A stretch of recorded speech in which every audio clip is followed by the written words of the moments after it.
അല്ലാഹുവിന്റെ പരിശുദ്ധമായ ഖുർആൻ ഒരായത്ത് ഒരു ഖുർആനിന്റെ ഒരു ഭാഗത്ത് അല്ലാഹു ഇങ്ങനെ പറയുകയാണ്. എന്തേ പറയുന്നതെന്നറിയുമോ? സമ്പത്തും സന്താനങ്ങളും അനുഗ്രഹമാണ്. സമ്പത്തും സന്താനങ്ങളും അനുഗ്രഹമാണ്. ഒരു മനുഷ്യന്റെ സന്തോഷമാണ്, ഒരു മനുഷ്യന്റെ വിജയമാണ്.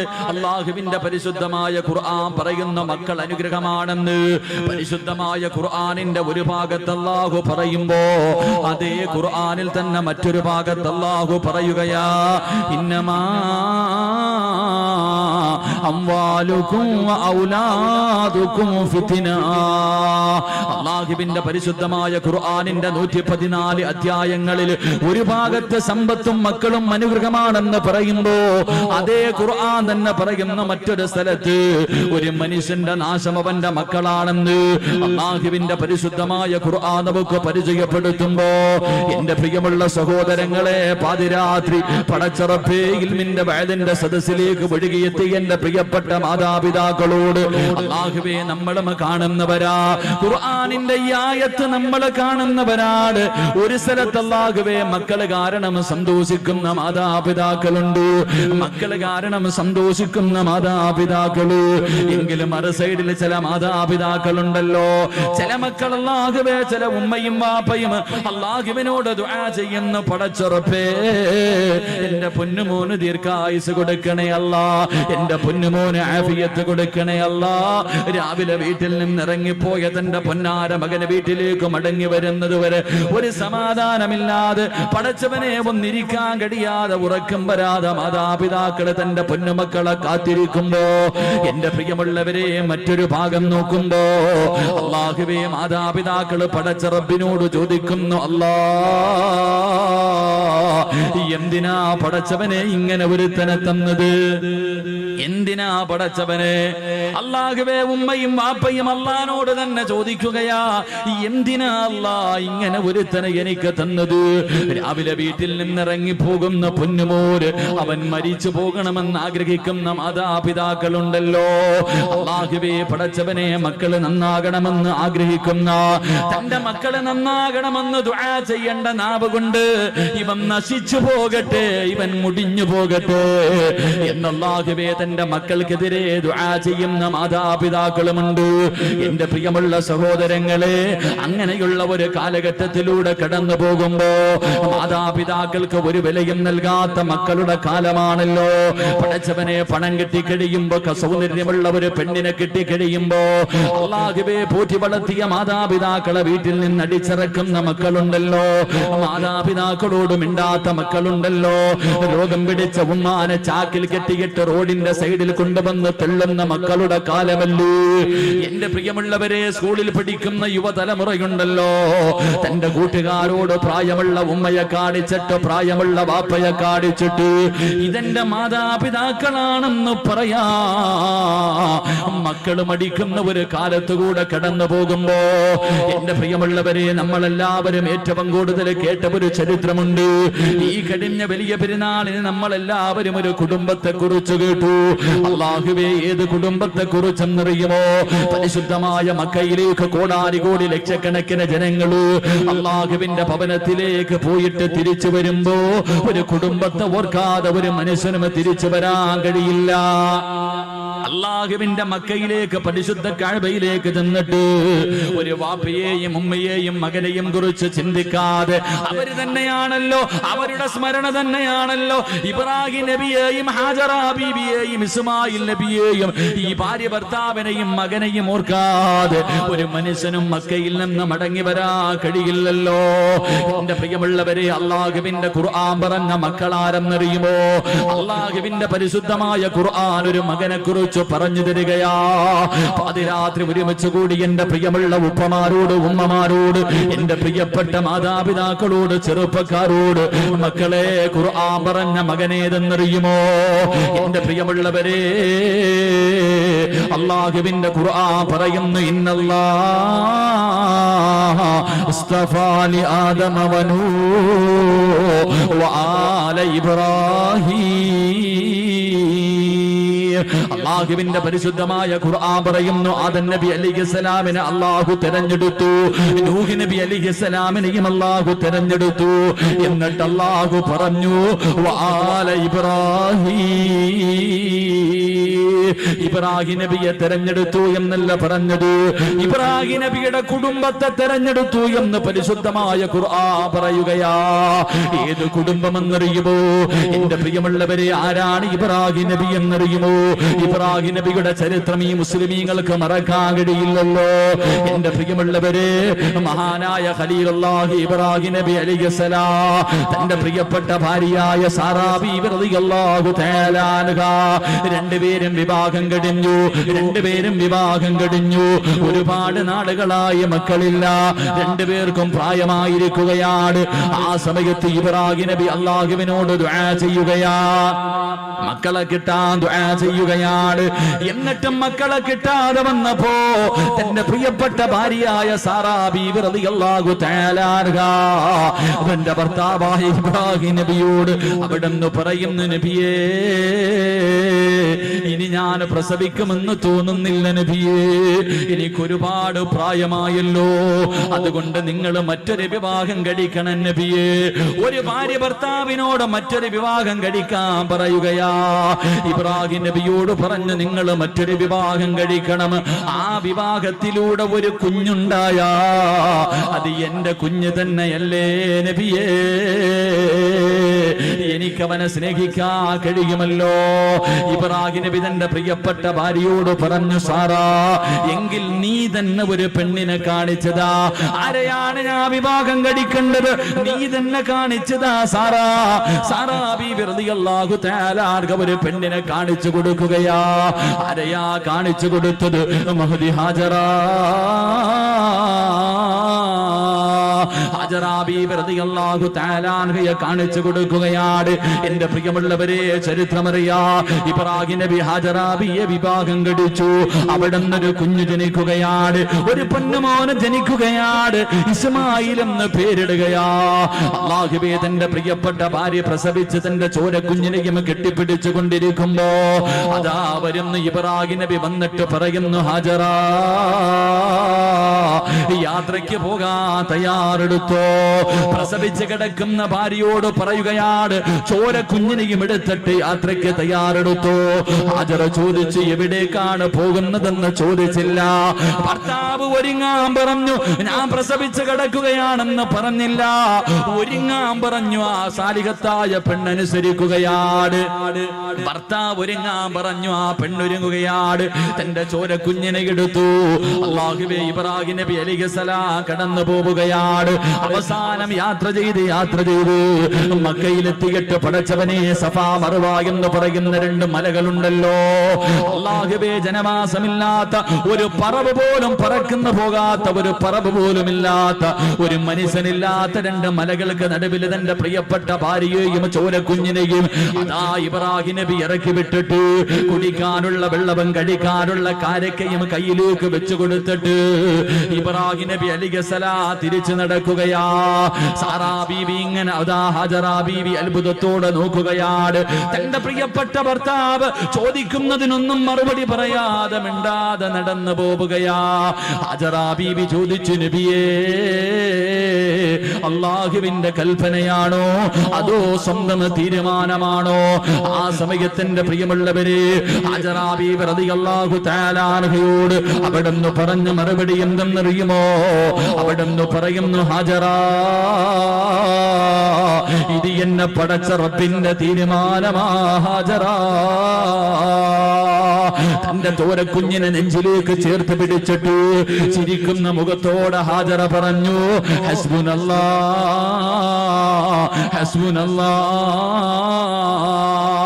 എങ്കിലും നിങ്ങൾ സന്തോഷത്തോടെ പൊക്കോ. എന്നെയും എന്റെ കുഞ്ഞിനെയും നോക്കാൻ അല്ലാഹുവിനറിയാ, എന്നെയും എന്റെ കുഞ്ഞിനെയും നോക്കാൻ അല്ലാഹുവിനറിയാ. എന്റെ പ്രിയമുള്ളവരെ ഇബ്രാഹിം നബി നടന്നു പോവുകയാ. കൊല്ലങ്ങൾ കഴിഞ്ഞു. ഇസ്മായിൽ നബി അലൈഹിസ്സലാം വളരുകയാണ്. ഇസ്മായിൽ നബി അലൈഹിസ്സലാം വളരുകയാണ്. വാപ്പ ഇടയ്ക്കിടയ്ക്ക് വരാറുണ്ട്. അങ്ങനെ വളർന്ന് ചരിത്രം പറയുന്നു. അവസാനം ഇബ്രാഹിം നബി അലൈഹിസ്സലാം മടങ്ങി വരികയാ. തന്റെ പ്രിയപ്പെട്ട ഭാര്യയുടെ മുന്നിൽ മകന്റെ മുന്നിലേക്ക് അതാ വർഷങ്ങൾ കഴിഞ്ഞു മടങ്ങി വന്നു. ഇബ്രാഹിം നബി അലൈഹിസ്സലാം അതാ തന്റെ മകന്റെ കൂടെ കൂടിയിട്ട് വല്ലാത്ത സന്തോഷമാ. വാപ്പയും മകനും ഇങ്ങനെ സന്തോഷത്തോടെ കഴിയുന്നത് കണ്ടപ്പോ ഇബ്രാഹിം നബി അലൈഹിസ്സലാം ഇസ്മായിൽ നബിക്ക് 10 വയസ്സിന്റെ താഴെയാണ് പ്രായം. ചരിത്രം പറയുകയാ എന്റെ പ്രിയമുള്ളവരെ, ഒരു ദിവസം രാവിലെയുണ്ടല്ലോ ഇബ്രാഹിം നബി തന്റെ പൊന്നുമോന്റെ കയ്യിൽ പിടിച്ചിട്ട് ചോദിക്കുന്നു, മോനെ ഇസ്മായിലേ, അല്ലാഹു പറഞ്ഞിരിക്കുകയാ നിന്നെ അറുത്തു കൊടുക്കാൻ. ഇന്നലെ വാപ്പ ഒരു സ്വപ്നം കണ്ട പൊന്നുമോനെ, അല്ലാഹു നിന്നെ അറുത്തു കൊടുക്കാൻ അല്ലാഹു പറഞ്ഞിരിക്കുകയാ. നിന്റെ അഭിപ്രായം എന്താണെന്ന് വാപ്പ തന്റെ പൊന്നുമകനോട് ചോദിക്കുമ്പോ ആ മകൻ വാപ്പയുടെ കയ്യിൽ പിടിച്ചിട്ട് ചിരിക്കുന്ന മുഖത്തോട് അവിടെന്ന് പറഞ്ഞ മറുപടി അല്ലാഹുവിന്റെ ഖുർആൻ പറയുകയാണ്, ഇഫ്അൽ മാ തുമർ സതജിദുനി ഇൻഷാ അല്ലാഹ്. വാപ്പയോട് തന്റെ പൊന്നാര 10 വയസ്സിന്റെ താഴെ മാത്രം പ്രായമുള്ള പൊന്നുമൂര് അവിടുന്ന് ചിരിച്ചുകൊണ്ട് പറയുന്നു, വാപ്പാ അല്ലാഹുവിന്റെ കൽപ്പന അനുസരിക്കണേ വാപ്പാ, അല്ലാഹു പറയുന്നത് അനുസരിക്കുക വാപ്പാ, വിധിയുണ്ടെങ്കിൽ നാളെ സ്വർഗത്തിൽ വെച്ച് കാണാ. തന്റെ വാപ്പയെ വല്ലാതെ അത്ഭുതപ്പെടുത്തുകയാണ്. എന്റെ പ്രിയമുള്ള പെങ്ങളെ, തിന്നെ വാപ്പയുടെ കയ്യിൽ പിടിച്ചിട്ട് തന്റെ പൊന്നുമോനെ അറുക്കുന്നതിന് വേണ്ടി വാപ്പ തയ്യാറെടുക്കുമ്പോ, തന്റെ പൊന്നുമോനെ അറുക്കുന്നതിന് വേണ്ടി വാപ്പ തയ്യാറെടുക്കുമ്പോ ആ പൊന്നുമോൻ ഉപ്പയുടെ കയ്യിൽ പിടിച്ചിട്ട് പറഞ്ഞു, ഉപ്പാ എനിക്ക് 4 വസിയ്യത്തുണ്ട് വാപ്പാ. ആ 10 വയസ്സിന്റെ താഴെ മാത്രം പ്രായമുള്ള പൊന്നുമോനോട് വാപ്പ ചോദിച്ചു, എന്തേ മോനെ, എന്തേ നിനക്ക് അവസാനമായി വസിയ്യത്ത് ചെയ്യാനുള്ളത്? അവിടുന്ന് പൊന്നുമോൻ ഉപ്പാരോട് പറയുന്ന, ഉപ്പാ എന്നെ മലർത്തി കിടത്തിയിട്ട് കഴുത്തില് കത്തിവെച്ചറുക്കല്ലേ, എന്നെ കമഴ്ത്തി കിടത്തിയിട്ട് എന്റെ പിരടിയിലെ കത്തിവെച്ചറുക്കാൻ പാടുള്ളൂ. അത്ഭുതത്തോടെ ഇബ്രാഹിം നബി ചോദിച്ചു, മോനെ കാരണമെന്തേ? അവിടുന്ന് പറഞ്ഞു കൊടുത്തു, വാപ്പാ നിങ്ങളെ എനിക്ക് വല്ലാത്ത ഇഷ്ടമാ, എന്നെ നിങ്ങൾക്ക് വല്ലാത്ത ഇഷ്ടമാണ്. അറുക്കുന്നതിന് വേണ്ടി കഴുത്തിലേക്ക് കത്തിയെടുത്ത് വെക്കുമ്പോ എന്റെ മുഖമെങ്ങാണം കണ്ട നിങ്ങളെ കൊണ്ടറുക്കാ കഴിയില്ല വാപ്പാ, അല്ലാഹുവിന്റെ കൽപ്പന അനുസരിക്കാ കഴിയില്ല. അതുകൊണ്ട് എന്നെ കമഴ്ത്തി കിടത്തിയിട്ട് പിരടിയില് കത്തിവെച്ചറുക്കാൻ പാടുള്ളൂ. രണ്ടാമതായി പറഞ്ഞു കൊടുക്കുന്നു, വാപ്പാ എന്റെ കയ്യും കാലും കെട്ടിയിടണേ വാപ്പാ, എന്റെ കയ്യും കാലും കെട്ടിയിടണം. എന്തിനാ മോനെ, എന്തിനാ മോനെ? വാപ്പാ നിങ്ങൾ എന്റെ കഴുത്തിൽ കത്തിവെച്ചറക്കുമ്പോ എനിക്ക് വല്ലാതെ വേദനിക്കുമല്ലോ. എന്റെ കൈകാലുകൾ ഇട്ടടിച്ചാ ഉപ്പയുടെ കൈവിറയ്ക്കും ഉപ്പാ, നിങ്ങളെ കൊണ്ടറുക്കാൻ കഴിയില്ല. മൂന്നാമതായിട്ട് പറയുന്ന, ഉപ്പാ ഞാൻ ധരിച്ചിരിക്കുന്ന എന്റെ വസ്ത്രം എന്റെ ഉമ്മാനെ കാണിക്കല്ലേ, എന്റെ ഉമ്മാനെ സഹിക്കൂല, എന്റെ ഉമ്മാടെ മനസ്സ് വേദനിക്കും. നാലാമതായിട്ട് ഇസ്മായിൽ എന്ന ചെറിയ പയ്യന് വാപ്പയോട് പറഞ്ഞു കൊടുക്കുകയാണ്, വാപ്പാ എന്നെ അറുത്തിട്ട് നിങ്ങൾ തിരിച്ചു പോകുമ്പോ എന്റെ ഉമ്മയോട് എന്റെ സലാം പറയടേ, എന്റെ ഉമ്മാനെ നാളെ സ്വർഗത്തിൽ വെച്ച് കാടാമെന്ന് ഞാൻ പറഞ്ഞു എന്ന് പറയണേ എന്ന് അറുക്കാൻ കൊണ്ടുപോകുന്ന വാപ്പയോടൊരു പൊന്നുമോ പറഞ്ഞു കൊടുത്ത ചരിത്രം കേൾക്കുമ്പോ ഏതൊരു വാപ്പയുടെയും മനസ്സിന്റെ ഉള്ളില്, ഏതൊരു ഉമ്മയുടെയും മനസ്സിന്റെ ഉള്ളില് അറിയാതെ ദുആ ചെയ്യുന്നു, അല്ലാ ഇതുപോലെ ഒരു മകന്, ഇതുപോലെ ഒരു കുഞ്ഞിന് എനിക്ക് നീ തരണേ അല്ലാ. അറിയാതെ റബ്ബിനോട് ദുആ ചെയ്യുമല്ലോ. അതുകൊണ്ട് എന്റെ പ്രിയമുള്ളവരെ റസൂലുള്ളാഹി പറയുകയാ, എപ്പോഴും ദുആ ചെയ്യുന്നവരാണല്ലോ. അല്ലാഹുവിന്റെ റസൂല് പറയുകയാണ്, സാലിഹായ മക്കളെ നമുക്ക് വേണം, നന്മയുള്ള മക്കളെ നമുക്ക് വേണം, നമ്മളെ സ്നേഹിക്കുന്ന മക്കളെ നമുക്ക് വേണം, നമുക്ക് ദുനിയാവിലും ആഖിറത്തിലും ഉപകരിക്കുന്ന മക്കളെ നമുക്ക് വേണം. നമ്മുടെ മയ്യത്ത് കുളിപ്പിക്കാൻ അറിയുന്ന, മയ്യത്ത് നമസ്കരിക്കാൻ അറിയുന്ന, ഖബറിന്റെ ചാരത്ത് വന്ന് ദുആ ചെയ്യും ചെയ്യുന്ന അല്ലാഹുവിന്റെ പ്രവാചകൻ അവിടെന്ന് പറഞ്ഞു കൊടുത്തു, സഹാബ, ഒരു മനുഷ്യന് മരണപ്പെട്ട 3 കാര്യങ്ങള് പ്രയോജനം ചെയ്യൂ എന്ന് അഷ്റഫുൽ ഖൽഖ് നബി മുഹമ്മദ് മുസ്തഫ സല്ലല്ലാഹു അലൈഹി വസല്ലം അല്ലാഹുവിന്റെ റസൂൽ പറഞ്ഞു, ഒരു മനുഷ്യൻ മരണപ്പെട്ടാൽ 3 കാര്യങ്ങളെ പ്രയോജനം ചെയ്യൂ. 1, ആ മനുഷ്യൻ ചെയ്ത സൽക്കർമ്മം. 2, ആ മനുഷ്യൻ കൊടുത്ത സദഖയുണ്ടല്ലോ. 3, മക്കളുടെ പ്രാധാന്യം മനസ്സിലാക്കാൻ, മക്കളുടെ വില മനസ്സിലാക്കണമെങ്കിൽ അല്ലാഹുവിന്റെ റസൂൽ പറഞ്ഞ ഈ ഒരേ ഒരു ഹദീസ് മതി.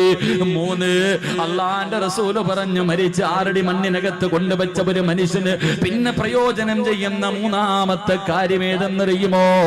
സ്വാലിഹായ ദുആ ചെയ്യുന്ന മക്കളാണെന്ന് നബി മുഹമ്മദ് മുസ്തഫ. നബി മുഹമ്മദ് മുസ്തഫ നബി മുഹമ്മദ് മുസ്തഫ എന്തേ പറഞ്ഞത്? മരിച്ചുപോയ ഒരു മനുഷ്യന് പ്രയോജനം ചെയ്യുന്ന 3ാമത്തെ കാര്യം സാലിഹായ മക്കൾ എന്നല്ല പറഞ്ഞു. സാലിഹായ മക്കൾ എന്നല്ല പറഞ്ഞേ. സാലിഹായ മക്കളുണ്ട്, നിസ്കരിക്കും, നോമ്പ് പിടിക്കും, വയല് പറയും, വയല് കേൾക്കും, സദക്ക കൊടുക്കും, എല്ലാ നല്ല കാര്യവും ചെയ്യും. ഉമ്മാനെയും വാപ്പാനെയും പള്ളിക്കുഴി കൊണ്ടുവച്ചാൽ പിന്നെ ആ പരിസരത്തോട്ട് പോകത്തില്ല. ഇങ്ങനെയുള്ള മക്കളെ കിട്ടിയിട്ട് വല്ല പ്രയോജനമുണ്ടോ? ഇങ്ങനെയുള്ള മക്കളെ കിട്ടിയിട്ട് പ്രയോജനമില്ല. വാപ്പയും ഉമ്മയും മരിച്ചു കഴിഞ്ഞാൽ പിന്നെ കഴിഞ്ഞു, കുഴിച്ചിട്ട് കഴിഞ്ഞാൽ അവരോടുള്ള ബന്ധം കഴിഞ്ഞു. അങ്ങനെയല്ല. റസൂലുള്ളാഹി പറഞ്ഞു, സ്വാലിഹായ ദുആ ചെയ്യുന്ന മക്കൾ, സാലിഹായ മരിച്ചുപോയവരുടെ ഖബറിന്റെ ചാരത്ത് ചെന്ന് പൊട്ടിക്കരഞ്ഞ് ദുആ ചെയ്യുന്ന മക്കൾ, അതാണ് മക്കളെന്ന് നബി മുഹമ്മദ് മുസ്തഫ. നബി മുഹമ്മദ് മുസ്തഫ. അള്ളാഹു അങ്ങനെയുള്ള മക്കളിൽ എന്നെയും നിങ്ങളെയും ഉൾപ്പെടുത്തി അനുഗ്രഹിക്കുമാറാകട്ടെ. അള്ളാഹു അങ്ങനെയുള്ള മക്കളെ നമുക്ക് നൽകി അനുഗ്രഹിക്കുമാറാകട്ടെ. ആദ്യം അങ്ങനെയുള്ള മക്കളാകണം ഞാനും നിങ്ങൾ. ഇപ്പം ചോദിക്കും, നിങ്ങളൊക്കെ വളർന്നു, നിങ്ങൾക്ക് മക്കളായി, പക്ഷെ നിന്റെ ഉമ്മയ്ക്കും ബാപ്പയ്ക്കും നീ എത്ര വളർന്നാലും മക്കൾ തന്നെയല്ലേ? എത്ര വളർന്നാലും നിന്റെ മാതാപിതാക്കൾക്ക് നീ മക്കളാ. അപ്പൊ നീയും നന്നാകണം, നിന്റെ മക്കളും നന്നാകണം. അള്ളാഹു നമ്മളെല്ലാവരെയും നന്നാക്കി തരുമാറാകട്ടെ.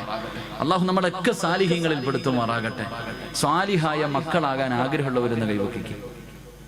സാലിഹായ മക്കള് അൽഹംദുലില്ലാഹ്, പെണ്ണുങ്ങളൊന്നും പൊക്കൂല, വേറെ വല്ല കാര്യത്തിലും ഇപ്പൊ ചാടി കയറി എഴുന്നേറ്റ് നിന്നേ. നീ സാലിഹായ നിനക്കുള്ള, നീ ചെയ്ത നിന്റെ മക്കൾ നിന്നോട് ചെയ്യും, നീ ചെയ്തില്ലേ നിന്റെ മക്കളും അത് തന്നെ കാണിക്കും. അള്ളാഹു നമ്മളൊക്കെ സാലിഹ്യങ്ങളിൽ പെടുത്തുമാറാകട്ടെ. സാലിഹായ മക്കളെ കിട്ടണമെങ്കിൽ വെറുതെ കിട്ടൂല. സാലിഹായ മക്കളെ കിട്ടണമെങ്കിൽ വെറുതെ കിട്ടൂല. സാലിഹായ മക്കളെ കിട്ടണമെങ്കിൽ ചില കാര്യങ്ങൾ ചെയ്യണമെന്ന് അള്ളാഹുവിന്റെ വിശുദ്ധ ഖുർആൻ. അള്ളാഹു പഠിക്കാൻ ഭാഗ്യം നൽകി അനുഗ്രഹിക്കുമാറാകട്ടെ. ചില കാര്യങ്ങൾ ഖുർആൻ പറയുന്നുണ്ട്. ആ പറയുന്ന കാര്യങ്ങൾ ചെയ്താലേ നമുക്ക് നല്ല മക്കളെ കിട്ടത്തുള്ളൂ. അള്ളാഹു അങ്ങനെയുള്ള മക്കളിൽ പെടുത്തുമാറാകട്ടെ. അള്ളാഹു പഠിക്കാനുള്ള ഭാഗ്യം നൽകി അനുഗ്രഹിക്കുമാറാകട്ടെ. എന്റെ പ്രിയമുള്ള സഹോദരങ്ങളെ, സാലിഹായ മക്കളെ കിട്ടണമെങ്കിൽ ഒന്ന്, എല്ലാവരും നേരെ ഇരിക്കും. എല്ലാവരും നേരെ ഇരുന്നേ. ചെളിയിലായിരിക്കുന്നത്, കാല് പൊതയണ്ട. എല്ലാവരും നേരെ ഇരിക്കും. ഇങ്ങനെ ചാരി ഇരിക്കുമ്പോൾ ഉറക്കം വരും. ഇങ്ങനെ ചാരി ഇരിക്കുമ്പോ ശൈത്താൻ അടുത്ത് വന്നിട്ട് അളിയാ ഉറങ്ങടാന്ന് ഇങ്ങനെ തടകുക. ഓനിങ്ങനെ തടകി ഉറക്കാൻ നടക്കുക. ഓനിപ്പോ ഏറും കൊണ്ടിട്ട് വെറുതെ നടക്കുക. ഈ 28 ലക്ഷം ഹാജിമാരെങ്ങാണ്ട് ഈ വർഷമുണ്ട്. എല്ലാരും കൂടെ എറിഞ്ഞെറിഞ്ഞവന്റെ ഊപ്പാട് വന്നിരിക്കുക. എല്ലാരും കൂടെ പോയി കിടന്നിട്ട് ജംറയിലും അള്ളാഹു 7 കല്ല് വെച്ച് 21 കല്ല് ഒരു ദിവസം. എന്തോ ഏറെന്ന് പറഞ്ഞ ഓരോ മനുഷ്യന്റെ ഏറ്. ചില പാകിസ്ഥാനികളൊക്കെ ചെരുപ്പാ എറിയുന്ന ഊരിയിട്ട് ശൈത്താനെ. അതാ മനസ്സിലാക്കേണ്ടത്. ശൈത്താൻ ചിലരുടെ ഏറ് കാണുമ്പോ ഏറ്റവും കൂടുതൽ ഈ സെൽഫിയുടെ കാലമാണല്ലോ. ജംറയിൽ ഇങ്ങനെ കല്ലെറിയ, ശൈത്താനെ കല്ലെറിയുന്ന സമയത്ത് ഒരുത്തൻ ഒരു സെൽഫി, ശൈത്താനോടൊപ്പം ഒരു സെൽഫി പത്രത്തിലൊക്കെ ഉണ്ടായിരിക്കും. കല്ലെറിയുമ്പോഴും സെൽഫി. ഓനെ നോക്കിയിട്ട് ശൈത്താൻ ചിരിക്ക, എടാ നീ എന്നെ എറിയുന്നു, നീ നിന്നെ തന്നെ എറിയടാ എന്നാ ചിന്തിക്കണേ. അപ്പൊ അതുകൊണ്ട് ഇങ്ങനെയുള്ള സദസ്സിൽ വന്നിരുത്തിയിട്ട് നമ്മളെ ഉറക്കാൻ അവൻ പരിശ്രമിക്കും. ഉറങ്ങണ്ട, ഉറങ്ങാനൊരു ഭാഗ്യം വേണം. ഇല്ല ഉസ്താദ്, സ്വർഗത്തിരുന്ന് ഉറങ്ങാനൊരു യോഗം വേണ്ടേ? ശരി, അള്ളാഹു നമുക്ക് ഈമാൻ നൽകി അനുഗ്രഹിക്കുമാറാകട്ടെ. അതുകൊണ്ട് സാലിഹായ മക്കളെ കിട്ടണമെങ്കിൽ ഒന്ന് ഖുർആൻ പറയാം. അള്ളാഹുവിന്റെ പരിശുദ്ധമായ ഖുർആൻ പറയുന്നു, സ്വാലിഹായ മക്കളെ കിട്ടണമെങ്കിൽ ഒന്ന്. എന്റെ പ്രിയമുള്ള സഹോദരങ്ങളെ, ഒരു മനുഷ്യൻ ഒരു കൃഷി ചെയ്യാൻ തീരുമാനിച്ചു. കൃഷി ചെയ്യാൻ ഒരാള് തീരുമാനിക്കുമ്പോ ഇന്ന സ്ഥലത്ത് കൃഷി ചെയ്താൽ വിളവ് കിട്ടുമെന്ന് ഉറപ്പുള്ള സ്ഥലത്തല്ലേ കൃഷി ചെയ്യാറുള്ളൂ? ഇല്ലേ മനുഷ്യന്മാരെ പറ. ഇവിടെ കൃഷി ഇറക്കിയാൽ വിളവ് കിട്ടുമെന്ന് ഉറപ്പുള്ള സ്ഥലത്തെ ഒരാൾ കൃഷി ചെയ്യത്തുള്ളൂ. ഒരു കട, ഒരു സ്ഥാപനം തുടങ്ങിയാൽ ഇവിടെ കച്ചവടം ഉണ്ടാകും, ലാഭം ഉണ്ടാകാൻ സാധ്യതയുണ്ടെങ്കിൽ മാത്രമേ ഒരാൾ അവിടെ കടയിടാൻ പോകത്തുള്ളൂ. കടയിട്ടാൽ കച്ചവടം നടക്കൂല എന്നുറപ്പുള്ള സ്ഥലത്ത് ആരെങ്കിലും കൃഷി ഇറക്കോ അല്ലെങ്കിൽ കടയിടോ? ചെയ്യൂല. എങ്കിൽ അള്ളാഹുവിന്റെ പരിശുദ്ധമായ ഖുർആൻ പറയുകയാണ്, സ്വാലിഹായ മക്കളെ കിട്ടണമെങ്കിൽ ഒന്നാമതായി ഖുർആൻ പറയുകയാ, വൽ ബലദു തയ്യിബു യഖ്റുജു നബാതുഹു ബിഇദ്നി റബ്ബി വല്ലദീ ഖബസു ലഹാ യഖ്റുജു ഇല്ലാ നക്ദാ. വിവാഹം കഴിക്കാത്ത എന്റെ പ്രിയപ്പെട്ട ചെറുപ്പക്കാരെ നല്ലതുപോലെ കേൾക്കണേ. അല്ലാഹുവിന്റെ ഖുർആൻ പറയുകയാണ്, പെണ്ണെന്ന് പറഞ്ഞാൽ ആരെന്നറിയുമോ? നിസാഉകും ഹർസുൽ ലക്കും ഫഅതു ഹർസകും. മോനെ, പെണ്ണെന്ന് പറഞ്ഞാൽ നിന്റെ കൃഷിയിടമാണ്. പെണ്ണെന്ന് പറഞ്ഞാൽ നിന്റെ കൃഷിയിടമാണ്. അതുകൊണ്ട് നീ നല്ല കൃഷിയിടത്തിൽ വിളവിറക്കിയാലേ നിനക്കും നല്ല വിളവ് കിട്ടൂ എന്ന് പരിശുദ്ധ ഖുർആൻ. അല്ലാഹു പറയുകയാണ്, നല്ല കൃഷിയിടത്തിൽ കൃഷി ഇറക്കിയാ നിനക്ക് നല്ല വിളവ് കിട്ടും. മോശമായ പറമ്പിൽ നീ കൃഷി ഇറക്കിയാ നീ ഉദ്ദേശിക്കുന്ന വിളവ് നിനക്ക് കിട്ടൂല എന്ന് ഖുർആൻ പറയുമ്പോ, എന്റെ പ്രിയമുള്ള മുസ്ലിമേ, സ്വാലിഹായ ദുനിയാവിലും ആഖിറത്തിലും ഉപകരിക്കുന്ന മക്കളെ നിനക്ക് കിട്ടണമെങ്കിൽ അല്ലാഹുവിന്റെ പരിശുദ്ധമായ ഖുർആൻ പറയുകയാ, മോനെ, റോഡിന്റെ ഓരത്ത് നിന്ന് പുഞ്ചിരിക്കുന്നവളെ കെട്ടല്ലേ, കണ്ടവളമാരെ കെട്ടല്ലേ. അള്ളാന്റെ ഖുർആൻ പറയുകയാണ്, നല്ല പെണ്ണിനെ വിവാഹം കഴിക്കണേ, നല്ല പെണ്ണിനെ വിവാഹം കഴിക്കണേ. നല്ല ഉമ്മയുടെ വയറ്റിലെ നല്ല മക്കള് ജനിക്കാറുള്ളൂ, നല്ല ഉമ്മയ്ക്ക് നല്ല മക്കളെ പിറക്കാറുള്ളൂ. അള്ളാഹുവേ, നല്ല വാപ്പയ്ക്ക് നല്ല മക്കള് ജനിക്കൂ എന്ന് അള്ളാഹുവിന്റെ പരിശുദ്ധമായ ഖുർആൻ പരിചയപ്പെടുത്തുമ്പോ, എന്റെ പ്രിയമുള്ളവരെ, നല്ല ഉമ്മമാർക്ക് നല്ല മക്കള് ജനിക്കൂ. അള്ളാഹുവിന്റെ റസൂൽ അതുകൊണ്ടാ പറഞ്ഞത്, എന്റെ പ്രിയമുള്ളവരെ, നല്ല ഉമ്മയുടെ വയറ്റിൽ എത്രയോ നല്ല മക്കള് ജനിച്ചതിന്റെ ചരിത്രം നമുക്ക് കാണാൻ കഴിയും. എന്റെ പ്രിയമുള്ളവരെ, കേട്ടതാണെങ്കിലും ഒരു ചരിത്രം ഞാൻ പറഞ്ഞു തരാ. ഒരു നല്ല വാപ്പയ്ക്കും ഉമ്മയ്ക്കും ജനിച്ച ഒരു പൊന്നുമോനെ കുറിച്ച് പറഞ്ഞു തരട്ടെ. മഹാനായ സാബിത്ത് ഇബ്നു ഇബ്രാഹിം എന്ന് പറയുന്ന ഒരു ചെറുപ്പക്കാരനുണ്ടല്ലോ, കാണാൻ എന്ത് സുന്ദരനെന്നറിയുമോ? വല്ലാതെ യുവത്വത്തിന്റെ നടുവിലൂടെ നടന്നു പോകുന്ന ഒരു ചെറുപ്പക്കാരനാ. പക്ഷേ പടച്ചവനെ വല്ലാത്ത പേടിയാ, അള്ളാഹുവിനെ പേടിച്ച് ജീവിക്കുന്നവനാണ്. പടച്ചവനെ വിശപ്പ് സഹിക്കാൻ കഴിയാതെ വീട്ടിൽ കിടന്നിട്ട് ഉറക്കം വരുന്നില്ല. അവിടെ നിന്ന് മുണ്ട് മുറുക്കി ഇവിടെത്തി കെട്ടിയ ചെറുപ്പക്കാരൻ ഇറങ്ങി നടക്കുകയാണ്. അവസാനം നടന്ന് ഒഴുക്കമുള്ള ഒരു പുഴയുടെ ചാരത്ത് പോയി തളർന്നു കിടക്കുകയാ. ഒരു പുഴയുടെ ചാരത്ത് പോയി തളർന്നു കിടക്കുകയാണ്. അങ്ങനെ വിശപ്പ് സഹിക്കാൻ കഴിയാതെ തളർന്നു കിടക്കുമ്പോ വെള്ളത്തിലൂടെ ഒരു ആപ്പിൾ ഇങ്ങനെ ഒഴുകി വരികയാ. വെള്ളത്തിലൂടെ ഒരു ആപ്പിൾ ഇങ്ങനെ ഒഴുകി വരികയാണ്. സാബിത്ത് ഇബ്നു ഇബ്രാഹിം എന്ന് പറയുന്ന ചെറുപ്പക്കാരൻ ആപ്പിളങ്ങ് കാണുമ്പോ വിശപ്പിന്റെ കാഠിന്യത്താൽ അറിയാതെ അതങ്ങെടുത്ത് കഴിക്കുകയാണ്. പടച്ചവനെ, ആപ്പിളങ്ങ് ആർത്തിയോടെ തിന്നുകയാണ്. തന്റെ ആമാശയത്തിലേക്ക് ആപ്പിളിന്റെ ഒരൽപ്പം തന്റെ വയറിന്റെ ഉള്ളിലേക്ക് കടന്നു ചെന്നപ്പോ വിശപ്പിനൽപ്പം ശമനം കിട്ടിയപ്പോ ആ ചെറുപ്പക്കാരൻ ചിന്തിച്ചു, അല്ലാ, ഇതാരുടേതാണെന്നറിയില്ലല്ലോ പടച്ചവര്. ഹറാമ് തിന്നുപോയല്ലോ, ഹറാമന്റെ വയറ്റിൽ പെട്ടുപോയല്ലോ, എന്റെ ദുനിയാവും ആഖിറവും നഷ്ടപ്പെട്ടു പോയല്ലോ. പടച്ചവനെ, എന്റെ അമലുകളൊന്നും സ്വീകരിക്കില്ലല്ലോ, ഞാൻ മരിച്ചാ നരകത്തിലാണല്ലോ.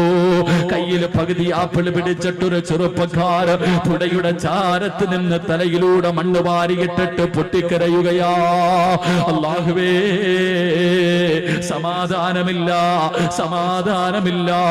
എല്ലാവരും നോക്കുമ്പോ പൊട്ടിക്കരഞ്ഞുകൊണ്ട് എന്റെ നാശമേ എന്ന് വിളിച്ചുകൊണ്ട് ആ ഒഴുക്കുള്ള പുഴയ്ക്കെതിരായി നടക്കുകയാണ്. ആ പുഴയുടെ ചാരത്തുകൂടെ നടക്കുകയാ.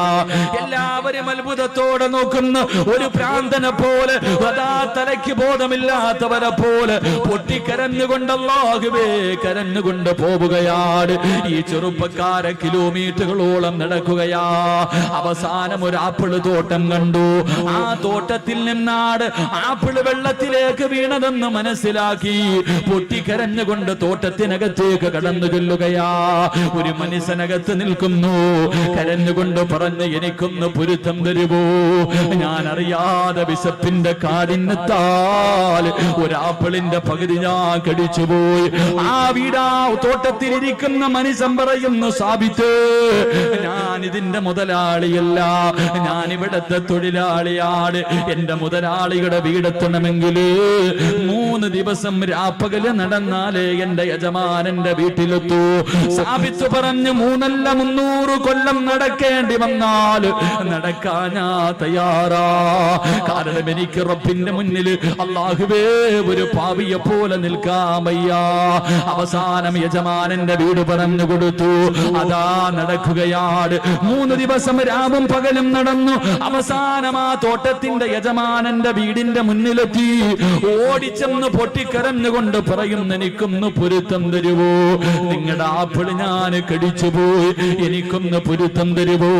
ആ പ്രായമുള്ള മനുഷ്യൻ പറഞ്ഞു, സാബിത്തേ,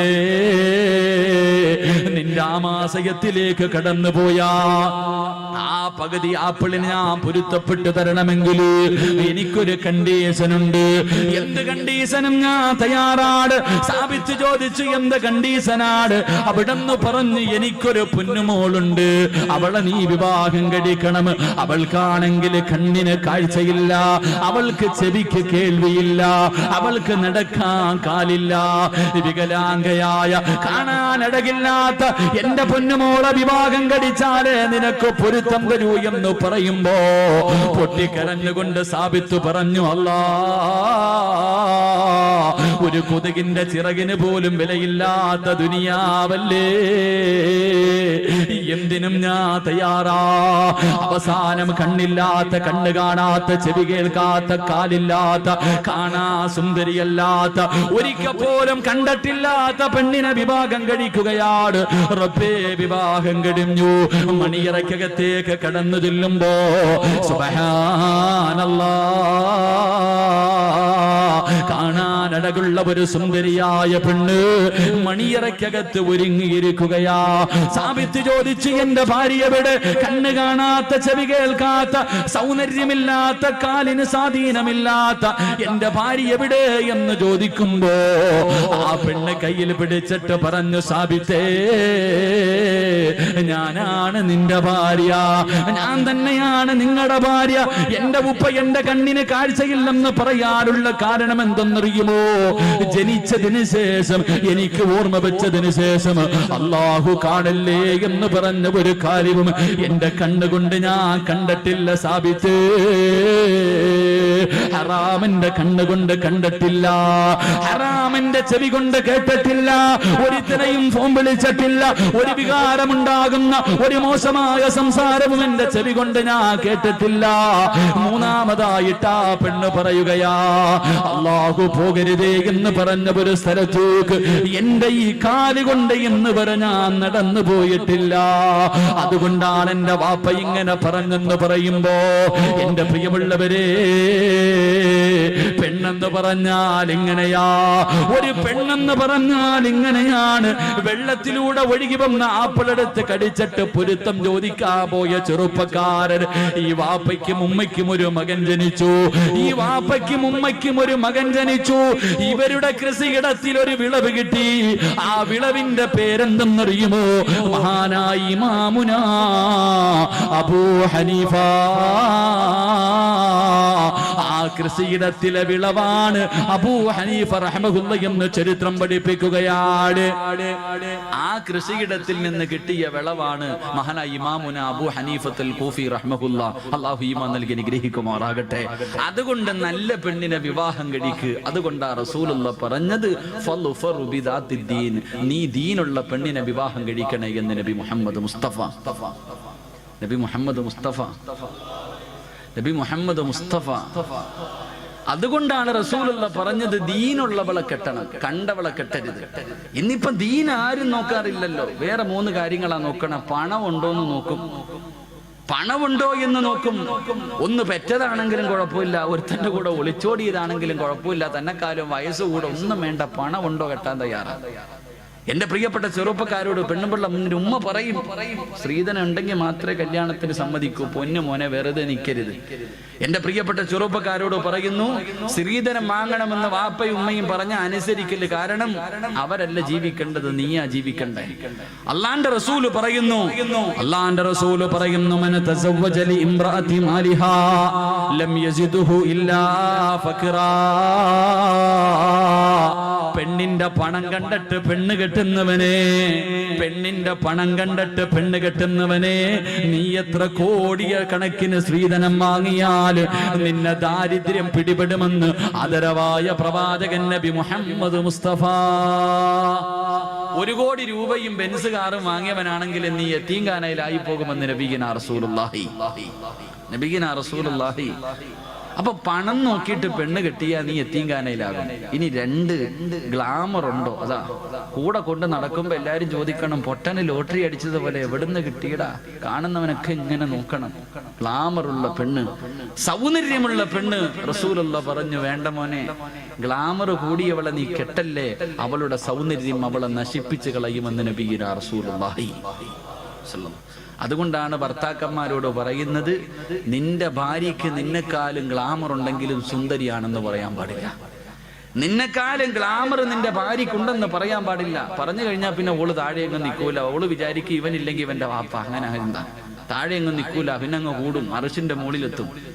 പെണ്ണിന്റെ സൗന്ദര്യം നോക്കിയിട്ട് കെട്ടാൻ പാടില്ല. 3 കുടുംബ മഹിമ നോക്കും. അവനവനെ കൊണ്ട് പറ്റുന്നിടത്ത് പോയി കയറിയാ പോരെ. പുളിങ്കൊമ്പിലേ പിടിക്കത്തുള്ളൂ. അത്തപ്പാടിയ അന്നന്നത്തെ ചെലവിന് എന്റെ കഴിയില്ലാത്തവനെ വേറി കോടീശ്വരന്റെ മോളെ കെട്ടും. അള്ളാന്റെ റസൂല് പറഞ്ഞു, നീ കുടുംബ മഹിമ നോക്കിയിട്ട് പെണ്ണ് കെട്ടല്ലേ, നീ ആ കുടുംബത്തിൽ നാറിപ്പോകുമെന്ന് നബിയിന റസൂലുള്ളാഹി. അവരുടെ മുന്നിൽ നീ നാണം കെട്ടുപോകും, അവനവനെ കൊണ്ട് പറ്റുന്നത്. അതുകൊണ്ടാ പറഞ്ഞത്, നീ നോക്കണ്ട ഒന്നാമത്തെ കാര്യം, അവക്ക് അള്ളാനെ പേടിയുണ്ടോ, നിസ്കരിക്കാൻ അറിയോ, അവൾക്ക് റസൂലുള്ളാഹിനെ കുറിച്ച് അറിയോ, ഖുർആൻ ഓതാൻ അറിയുമോ. ദീനുള്ള പെണ്ണിനെ വിവാഹം കഴിക്ക്, ആ കൃഷിയിടത്തിൽ നല്ല മക്കൾ ജനിക്കുമെന്ന് നബി മുഹമ്മദ് മുസ്തഫ. അള്ളാഹു നമുക്കൊക്കെ നല്ല ഭാര്യമാരെ നൽകി അനുഗ്രഹിക്കുമാറാകട്ടെ. തന്നതിന് അള്ളാഹു നന്നാക്കി തരുമാറാകട്ടെ. ഒരു വാപ്പയും വിവാഹം കഴിക്കാത്ത മകനും കൂടെ ഈ മജ്‌ലിസിന്റെ സദസ്സിലുണ്ട്. ദുആ ചെയ്യുമ്പോൾ ഉസ്താദ് പറയുന്നു, മനസ്സിലെ ആഗ്രഹം എന്താണോ കരുതാൻ പറഞ്ഞാൽ, വിവാഹം കഴിക്കാത്ത മകൻ ഒരു സൈഡിൽ ഇരുന്ന് ചിന്തിക്കും, പടച്ചോനെ ഒരു സാലിഹത്തായ പെണ്ണിനെ എനിക്ക് തരണേ തമ്പുരാനെ. വാപ്പ ഇപ്പുറത്തിരുന്ന് പറയും, തന്നതിനെ ഒന്ന് നന്നാക്കി തരണേ പടച്ചവനെ. 2 പേരും ആവശ്യക്കാരിതാ. ഭാര്യയും വിവാഹം കഴിച്ചവരും കഴിക്കാത്തവരും എല്ലാവരും ഒരു സാലിഹത്തായ പെണ്ണിനെയാ കരുതുന്നേ. അള്ളാഹു നല്ല ഭാര്യമാരെ നൽകി അനുഗ്രഹിക്കുമാറാകട്ടെ. ചില പെണ്ണുങ്ങൾ വീടിന്റെ നാശമാണ്, ചില ഭാര്യമാർ വീടിന്റെ ഐശ്വര്യം നഷ്ടപ്പെടുത്തുന്നവരാ. അള്ളാഹു നമ്മളെ കാക്കുമാറാകട്ടെ. 6 സ്വഭാവമുള്ള പെണ്ണുങ്ങൾ വീടിന്റെ ഐശ്വര്യം നഷ്ടപ്പെടുത്തുന്നവരാ. അള്ളാഹു നമ്മുടെ ഭാര്യമാരെയൊക്കെ കാക്കുമാറാകട്ടെ. 6 സ്വഭാവമുള്ള പെണ്ണുങ്ങൾ വീടിന്റെ ഐശ്വര്യം നഷ്ടപ്പെടുത്തി കളയുന്നവരാ. ഞാൻ പറഞ്ഞുതരാം, നിങ്ങളുടെ ഭാര്യമാർക്ക് ആ സ്വഭാവം ഉണ്ടെങ്കിൽ തിരുത്തി കൊടുക്കൂ. പറമനുഷ്യന്മാരെ പറഞ്ഞു തരട്ടെ, ഉള്ള സമാധാനം പോയി കിട്ടും. നീ അനുഭവിക്കുന്നതിന്റെ കാരണവിതാ. എന്റെ പ്രിയപ്പെട്ട പെങ്ങളോട് പറയുന്നു, ഈ പറയുന്ന 6 ദുശീലങ്ങളിൽ ഏതെങ്കിലും ഒരെണ്ണം നിനക്കുണ്ടെങ്കിൽ തിരുത്തിക്കോ, ഇല്ലെങ്കിൽ നിന്റെ ജീവിതം നല്ല നിലയിൽ മുന്നോട്ട് പോകത്തില്ല. അള്ളാഹു പഠിക്കാൻ ഭാഗ്യം നൽകി അനുഗ്രഹിക്കുമാറാകട്ടെ. തമ്മിലടിക്കാനല്ല, പഠിക്കാൻ വേണ്ടി ഞാൻ പറഞ്ഞു തരാം. ഇൻഷാ അല്ലാഹ് ജീവിതത്തിൽ ഭാര്യയ്ക്ക് ഉപദേശിച്ചു കൊടുക്കണം. അള്ളാഹു ഈമാൻ നൽകി അനുഗ്രഹിക്കുമാറാകട്ടെ. വീടിന്റെ ഐശ്വര്യം നഷ്ടപ്പെടുത്തി കളയുന്ന ഒന്നാമത്തെ ഭാര്യ, വീടിന്റെ ഐശ്വര്യം നഷ്ടപ്പെടുത്തി കളയുന്ന ഒന്നാമത്തെ ഭാര്യ, എന്റെ പ്രിയമുള്ള സഹോദരങ്ങളെ, എപ്പോഴും രോഗം നടിക്കുന്നവളാ. അള്ളാഹു നമ്മളെ കാക്കുമാറാകട്ടെ. ഭർത്താവ് വന്നിട്ട് പറയും, ഐഷ മോളെ, ഒരു സുലൈമാനി അള്ളാഹ് എനിക്ക് തലവേദനയേക്കാം. ഒരു രോഗമില്ലെങ്കിലും എപ്പോഴും അസുഖം നടിക്കുന്ന ചില ജന്തുക്കളുണ്ട്. ഒരസുഖമില്ലെങ്കിലും അസുഖം നടിക്കുന്ന പെണ്ണ്, വയ്യ വയ്യ വയ്യ, അവൾ എപ്പോഴെങ്കിലും ആരോഗ്യമുണ്ടോ എന്ന് പറയുന്ന ഇന്നുവരെ കേട്ടിട്ടില്ല. എന്ത് ചെയ്യാൻ പറഞ്ഞാലും രോഗം നടിക്കുന്നവൾ, അവൾ വീടിന്റെ ഐശ്വര്യം നഷ്ടപ്പെടുത്തി കളയുന്നവരാ. അള്ളാഹു നമ്മുടെ ഭാര്യമാരെ കാക്കുമാറാകട്ടെ. അള്ളാഹു നമ്മുടെ ഭാര്യമാരെ കാക്കുമാറാകട്ടെ. ഭർത്താവ് ചെന്നിട്ട് ചോദിക്കും, കേട്ടോടി മൂദേവി ഇന്നങ്ങാര് പറഞ്ഞത്, ഈ പറഞ്ഞ എല്ലാ ഗുണവും നിനക്കൊണ്ട് മര്യാദയ്ക്ക് തിരുത്തിക്കോന്ന് പറഞ്ഞിട്ട് ഇന്ന് തന്നെ തുടങ്ങിയേക്കരുത്. ഞാൻ പഠിക്കാൻ വേണ്ടിയാ പറയണത്, കലഹം ഉണ്ടാക്കാനല്ല. 2 ഞാൻ മൊത്തം പറയണോ? പറയണോ? കേൾക്കാൻ ആഗ്രഹമുള്ള ആണുങ്ങളൊന്ന് കൈവക്കിക്കേ. ഇന്ന് തീരുമാനമായി, ഇന്ന് ബെഡ്റൂമിൽ കയറുമ്പോ പറയും, കേട്ടോ, ഉണ്ടെങ്കിൽ തിരുത്തിക്കോ, നിന്നെ ഉപദേശിക്കല്ല, നന്നാകാൻ വേണ്ടിയാ. 2, എന്റെ പ്രിയമുള്ള സഹോദരങ്ങളെ, രണ്ടാമത്തെ ഭാര്യ ചെയ്ത നന്മകൾ എടുത്തു പറയുന്നവളാ. അള്ളാഹു നമുക്ക് ഈമാൻ നൽകി അനുഗ്രഹിക്കുമാറാകട്ടെ. വിവാഹം കഴിഞ്ഞ് 20 കൊല്ലമായി. ഭാര്യയും ഭർത്താവ് ഇന്നും വഴക്കുണ്ടാകുമ്പോ പെണ്ണുപിള്ള പറയും, അതേ വന്നത് വെറുതെ അല്ല, 30 പവനും 50 സെന്റും കാറുമായിട്ടാ വന്നേ. നിങ്ങളുടെ പെങ്ങളെ കെട്ടിക്കാൻ നേരത്ത് എന്റെ കയ്യിൽ കിടന്നതാ ഞാൻ ഊരിത്തന്നത്. എന്റെ വാപ്പ മരിക്കുന്ന കാലം വരെ നോക്കിയത് ഞാനാ. ചെയ്ത നന്മകൾ എടുത്തെടുത്ത് പറയുന്നവൾ, അവൾ നല്ലവളല്ല, വീടിന്റെ നന്മ നഷ്ടപ്പെടുത്തുന്നവളാ. അള്ളാഹു നമ്മുടെ ഭാര്യമാരെ കാക്കുമാറാകട്ടെ. അത് ഭർത്താക്കന്മാരും അങ്ങനെ തന്നെ ആയിരിക്കും കേട്ടാ. ഭർത്താക്കന്മാർ എങ്ങനെ ഉണ്ടായി എങ്ങനെ ആയിരിക്കും. 3, എന്റെ പ്രിയമുള്ള സഹോദരങ്ങളെ, മൂന്നാമത്തെ പെണ്ണ് ഭാര്യയും ഭർത്താവും കൂടെ വീടിന്റെ വെളിയിലിരിക്കുക. രണ്ടുപേരും ഇങ്ങനെ തമാശകളൊക്കെ പറഞ്ഞുകൊണ്ടിരിക്കുമ്പോ അയൽവാസിയായ ആമിനായും ഭർത്താവും കൂടെ വെളിയിലിട്ട് ഇറങ്ങാ. ആ സമയത്ത് ഈ ജന്തു ഭർത്താവിനോട് പറയാ, ആണെന്ന് പറഞ്ഞ അങ്ങനെ ഇരിക്കണം, അങ്ങാരുടെ ബോഡി കണ്ടോ, ഇത് നിങ്ങളിങ്ങനെ നടക്കുക. ഭാര്യയും ഭർത്താവും വീടിന്റെ മുന്നിലിരിക്കുമ്പോ തന്റെ ഭർത്താവിനെ മുന്നിലിരുത്തിയിട്ട് മറ്റൊരുത്തനെ കുറിച്ച് അവൻ വലിയവനാവും, മറ്റവനാ മറിച്ചവനാ, അങ്ങനെ ആകണം എന്ന് മറ്റൊരു ആണിനെ ആഗ്രഹിക്കുന്നവൾ നല്ലവളല്ല. അള്ളാഹു നമ്മളെ കാക്കുമാറാകട്ടെ. അങ്ങനെ ചില പെണ്ണുങ്ങളുണ്ട്, അടുത്തുണ്ടാവും സ്നേഹം എന്ന് പറഞ്ഞാൽ അങ്ങനെ ആയിരിക്കണം, ഇപ്പോഴും അവര് ചക്കയും മാങ്ങയും പോലെ എവിടെ പോയാലും കൊണ്ടു നടക്കും. ഇങ്ങനെ ഇരുത്തിയിട്ട് പറയും. ചില നട്ടലില്ലാത്ത ജന്തുക്കൾ ഇരുന്ന് കേട്ട് ചിരിച്ചുകൊണ്ടിരിക്കും. ചില കൊന്തന്മാരങ്ങനെ ഭാര്യ എന്ത് പറഞ്ഞാലും കേട്ടോണ്ടിരിക്കും. ഒരെണ്ണം തരന്നിട്ട് വിട്ടു കൊടുക്കേണ്ട സമയം അപ്പോഴാ. മറ്റൊരുത്തനെ കുറിച്ച് മറ്റൊരു ആണിനെ പുകഴ്ത്തി പറയുന്നത് കേട്ടിട്ട് ഇങ്ങനെ ഇരിക്കുക. അടിക്കാൻ പാടില്ല, പക്ഷെ അടിക്കേണ്ട സമയമുണ്ട് മനുഷ്യന്മാരെ. ചില സമയങ്ങളിൽ കൊടുക്കണം. താതാന്ന് പറയുമ്പോ പിന്നെ എങ്ങനെ കൊടുക്കാതിരിക്കുക? ചില പെണ്ണുങ്ങൾ ചോദിച്ചുകൊണ്ട് നടക്കുക, ഒരെണ്ണം തായിക്കാന്ന് പറഞ്ഞു. എന്റെ പ്രിയമുള്ള സഹോദരങ്ങൾ, അതുകൊണ്ട് മൂന്നാമത്തെ പെണ്ണ് തന്റെ ഭർത്താവിനെ മുന്നിലിരിക്കുമ്പോ മറ്റൊരു ആണിനെ ആഗ്രഹിക്കുന്നവൾ. അള്ളാഹു നമ്മളെ കാക്കുമാറാകട്ടെ. നാലാമത്തത് അവക്ക് മക്കളെ നോക്കാൻ സമയമില്ല, ഭർത്താവിനെ നോക്കാൻ സമയമില്ല, വീട് നോക്കാൻ സമയമില്ല. 24 മണിക്കൂറും ഒടുക്കത്തെ ഒരുങ്ങുന്നവളാണെന്ന് നബി മുഹമ്മദ് മുസ്തഫ. അവക്ക് ആരെയും നോക്കാൻ സമയമില്ല. എഴുന്നള്ളത്തിന് നിൽക്കുന്ന ആനയെ പോലെ പട്ടം ഇങ്ങനെ നിൽക്കണം. എല്ലാം കെട്ടിയിട്ട് എപ്പോഴും ഒരുങ്ങി സുന്ദരിയായിട്ട് നിൽക്കണം. അവക്ക് അവളെ കുറിച്ച് മാത്രമേ ചിന്തയുള്ളൂ. ഒരുങ്ങണ്ട എന്ന് ഞാൻ പറയുന്നില്ല. പെണ്ണൊരുങ്ങേണ്ടത് നാട്ടുകാരുടെ മുന്നിലല്ല, ഭർത്താവിന്റെ മുന്നില. വേണം, പക്ഷെ ആവശ്യത്തിന് വേണം. ഒരുപാടായി പോയാ അത് പിന്നെ ദുരന്തങ്ങളിലേക്ക് എത്തിക്കും. അപ്പൊ 24 മണിക്കൂറും കണ്ണാടിയുടെ മുന്നിൽ നിന്ന് ഒരുങ്ങുന്നവൾ അവൾ നന്മയുള്ളവളല്ല. അള്ളാഹു നമ്മുടെ ഭാര്യമാരെ കാക്കുമാറാകട്ടെ. 5ാമത്തെ പെണ്ണ് ഭർത്താവിന്റെ കയ്യിൽ പൈസയുണ്ടോ ഇല്ലേ അവൾക്കറിയണ്ട. ഭർത്താവിന്റെ കയ്യിൽ പണമുണ്ടോ ഇല്ല അതൊന്നും അറിയണ്ട. കാണുന്നത് മുഴുവനും വേണമെന്ന് പറഞ്ഞ് വാശി പിടിക്കുന്നവളാ. അള്ളാഹു കാക്കുമാറാകട്ടെ. അങ്ങനെ ചിലരുണ്ട്, ലുലു സെന്ററിൽ കൊണ്ടുപോയി ലോൺ എടുത്തിട്ടാ പോയെ. അവള് ചോദിച്ചത് മുഴുവനും വാങ്ങിക്കൊടുത്തു. ഇനി വണ്ടിക്കൂലിക്ക് മാത്രമേ കാശുള്ളൂ. വെളിയിലിറങ്ങുമ്പോൾ അപ്പുറത്ത് കടയിൽ കിടക്കണ ചുരിദാർ വേണമെന്ന് പറഞ്ഞ് വാശി പിടിക്കും. വാങ്ങിക്കൊടുത്തില്ലെങ്കിൽ പിന്നെ കൊച്ചി മുതൽ വീട് വരെ തല്ലായിരിക്കും. അങ്ങനെ ചില പെണ്ണുങ്ങൾ അവള് നന്മ നഷ്ടപ്പെടുത്തുന്നവളാ.